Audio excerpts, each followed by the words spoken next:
Mr. Proat Mehta, Pro-Chancellor NUS, distinguished guests, fellow graduates, ladies and gentlemen. Preparing this speech took me back 30 years ago when, like you, I was seated here waiting for the most important time of my life. I dived deep into my memory to recall the person who gave the commencement speech or what the speech was all about. But unfortunately, I drew a blank. All I could remember was the anticipation of my walk across the podium when my turn comes and the many photos that I'll be taking with my family. So point number one for me is that whatever I'm going to say here should be useful or be good to you, or otherwise I should say very little so that you can get on with what is important to you. Thinking back some 30 years ago, I recalled preparing for this very day, agonizing what to wear for this ceremony. You see, my parents have made it very clear to me that the moment I was through with university education, their obligation would end. Pocket money would cease, and so it did. As a result, my first few months at work were the poorest period of my life. No pocket money, have not received my pay, yet hefty clothing, transport, lunch expenses incurred for working in Shenton Way. It was a tough time. Don't get me wrong, I'm not for one moment complaining about my parents. In my mind, they are the best.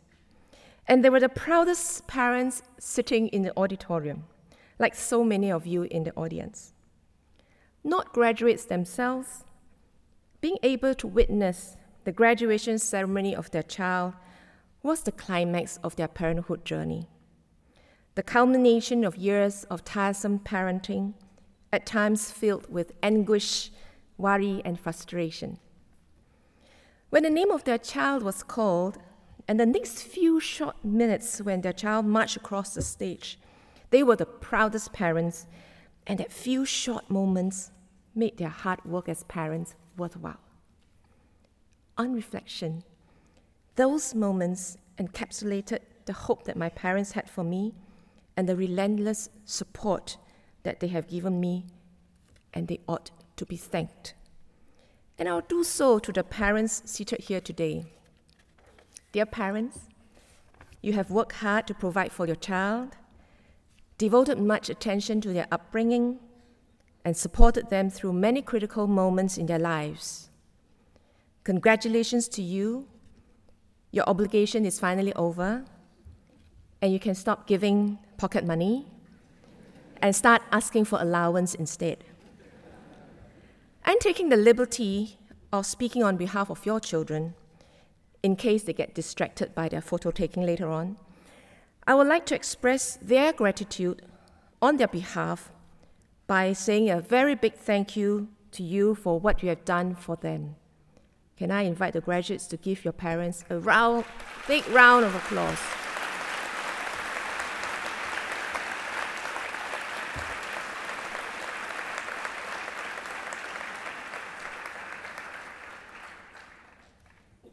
Back to my parents. They stopped my allowance, not because they were unable to afford, but really to send a very clear message to me that I was to be responsible for my own life henceforth. And I should be truly responsible, not only for making the decisions, but for accepting the consequences of my decisions as well. You see, I graduated in 1985, the year when Singapore was in the recession, and when only half of my classmates found jobs within the first year of graduation. My parents' principle has clearly influenced my decision to work hard for my living, not to take my job for granted, and to keep myself on the job, because there's no pocket money to support me. I have also developed my habit of being financially prudent and independent, not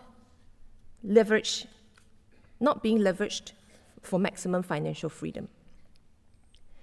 So point number 2, tough love is good love. Parenting is about preparing your children for the day that they leave home to lead their own life, to have their own family.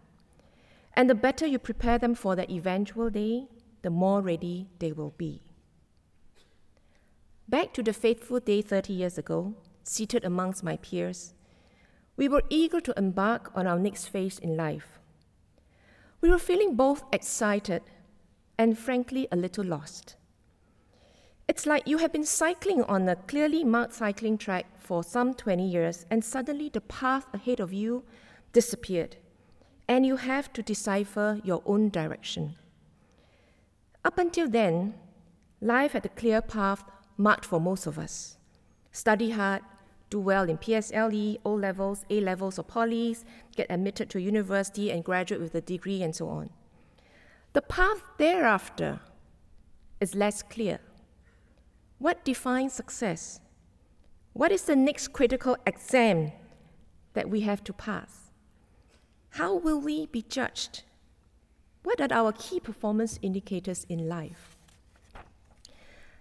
Some people have very clear life goals. In school, I remember having to listen to inspirational talks by successful people, which typically go something like this. Since young, I have deep interest in science or anything you can fill in the blank. And while my friends are playing in the field, I'll be doing my experiments and reading up in the library. My hard work and determination pays off, and I was given a scholarship to study in a good university overseas and work for a famous professor. I got my first major discovery in my early 30s, and now I run a research center. If you aim high, set a clear goal, you can achieve what you aim for, and if you work hard. I would come up from such a speech feeling despondent and perplexed. I don't have that clear goal in my life. I tried hard to come up with a good-sounding goal, to put it at the apex of a ladder, and to be guided by it through life. But sadly, I was unable to. When I was young, my ambition was to be a ballet dancer. I soon put on too much weight to realize that it was wishful thinking. I belonged to the group of students that spends more time at the playground than in the library.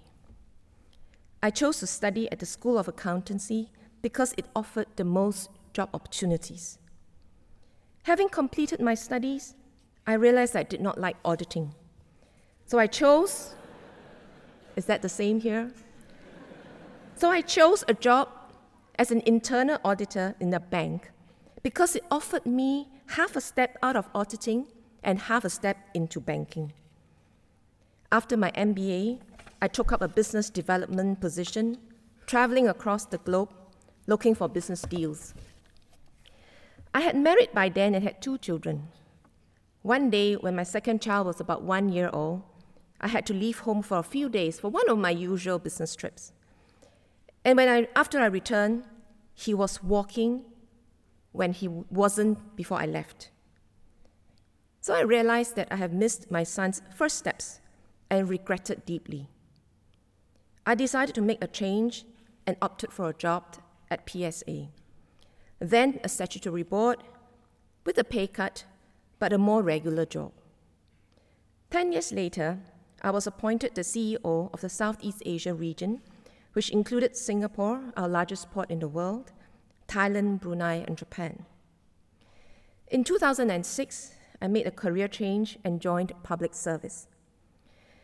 What I'm alluding to by sharing my life history with you, ladies and gentlemen, is that actually I've guided my career by incremental steps. Although I did not have a definitive ambition, my method of discovering my career and developing my career and life goals on the go as I go along has worked quite well. And I'd like to share a tip of 2 with you. Point number 3. Live a full life by having a balanced scorecard in life. Like a report card in school that has largely 3 components, your academic results, your CCA, and your character, your life's scorecard also has 3 components: self, family, and society. These three components will define who you are in 30 years' time. In self, it's about your work, your business, your competence, your pursuit of a challenge like climbing Mount Everest, for example. In family, it is about your relationship with your parents and your family members, about settling down and starting a new family with someone you love, about having children. And in society, it is your role in charitable organizations, your involvement with the alma mater, your pursuit for a social cause or an invention. While I may not have specific goals, I do have some broad goals in life. In self, I want to do things to the best of my ability, and I challenge myself constantly. I know what I'm good at and what I enjoyed doing, and I gravitated towards these areas. In family, I wanted to get married and have 3 to 4 children and stay close to my parents and sister. In society, I wanted to be a useful member of the society. As my mother would say, 做一个有用的人. These are not very specific goals, but enough to work with. With each of these 3 aspects, you should set 3 goals each year. Imagine this life scorecard to be like a herbal chest. If you go into a Chinese medicinal shop, you will find this little drawers in their chest, the herbal chest. So this is a special herbal chest for you, and it has your name on it. It says your life. It has 3 trays, each tray representing self, family, and society. And within each tray, there are actually 3 drawers. Start the year by setting yourself 3 goals for each tray. For the self role, it can be a new position that you are eyeing in your company, a new industry that you want to go in, a new business that you wanted to start, learning a new skill, or running a marathon. For the family tray, it can be to have meals with your family at least once a week, to bring your family and your parents for a trip, to set aside some time for dating. In the society tray, it can be to embark on a social cause, to donate to a cause, to mentor underprivileged children, or to coach the volleyball team in your alma mater. By using this herbal chest of yours with 3 times 3 drawers, you are required to ensure that you do not neglect any part of your life and that you prioritize your energy and time on things and people that matter to you. When you achieve your goals and fill up all the 3 by 3 drawers, you will lead a balanced and holistic life. At your age, you have a tendency to focus, probably single-mindedly, on the self tray. And I'm here to remind you not to neglect the other trays. Being successful only in work and ignoring your family and your community will bring you only hollow success and a lonely life. The true meaning of success is when you have your family around you to share your joy, to encourage you even when you're disappointed, and when your achievement creates positive impact on the society. A successful life is when all 9 drawers are filled up nicely with your achievements. Lesson number 4. Life's priorities will change over time. For most of you, the self role, the self tray will be stacked on top for some time. However, at some point in time, the family tray has to take over because life's rhythm dictates so. There is a sweet spot for everything, including putting aside some time to find a life partner, and we have to create opportunities for ourselves. Seize the moments when the right person comes along. By the time you reach 30, your family tray should be right on top. It should stay at the top spot for many years, before you toss up between family and self. Later on in life, the society tray should start to feature. I spoke about how I've changed my career after the birth of my second child, taking on a job that requires less traveling. I have indeed put my family ahead of self.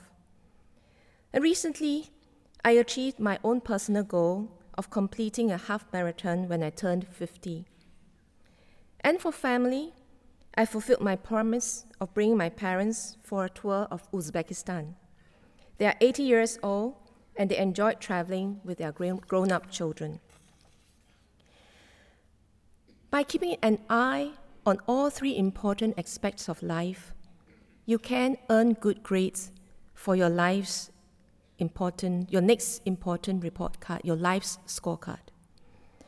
Every one of us has the ability to love, to empathize, to make a difference, and to leave a mark.